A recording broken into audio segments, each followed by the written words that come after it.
എല്ലാ പ്രവാസി സുഹൃത്തുക്കൾക്കും ഹൃദയം നിറഞ്ഞ ഓണാശംസകൾ. ഞാൻ ഡോക്ടർ ആർ ബിന്ദു, കേരളത്തിൻ്റെ ഉന്നത വിദ്യാഭ്യാസ സാമൂഹ്യനീതി വകുപ്പ് മന്ത്രി. ഇരിങ്ങാലക്കുടയിലെ പ്രവാസി കൂട്ടായ്മയായ KL45 UAE നല്ല നിലയിൽ എല്ലാ പ്രവർത്തനങ്ങളും മുന്നോട്ട് കൊണ്ടുപോകുന്നു എന്നറിയാൻ കഴിഞ്ഞതിൽ വളരെ സന്തോഷമുണ്ട്. ഓണത്തിൻ്റെ ഭാഗമായി ഇരിങ്ങാലക്കുടയിൽ നിന്നുള്ള പ്രവാസി സുഹൃത്തുക്കൾ ഒത്തുചേരുമ്പോൾ അതിൽ പങ്കാളിയാകുക എന്നുള്ളത് എൻ്റെ ഒരു ദൗത്യമാണ് എന്ന് കരുതുകയാണ്.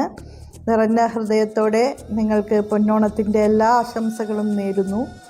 തുല്യതയും സന്തോഷവും സമാധാനവും ഐശ്വര്യവും എല്ലാം നിറഞ്ഞു നിന്നിരുന്ന സമഭാവനയിൽ അധിഷ്ഠിതമായ ഒരു സമൂഹം കേരളത്തിലുണ്ടായിരുന്നു എന്ന് ഓർമ്മിപ്പിച്ചുകൊണ്ട് അത്തരമൊന്ന് ഇനിയും സൃഷ്ടിക്കാൻ നമുക്ക് സാധിക്കും എന്ന് പ്രചോദിപ്പിക്കുന്ന ഓണം എന്ന മലയാളിയുടെ കാർഷികോത്സവം ആഘോഷിക്കുന്ന എല്ലാ പ്രവാസി സുഹൃത്തുക്കൾക്കും ഒരിക്കൽ കൂടി ഊഷ്മളമായ ഓണാശംസകൾ.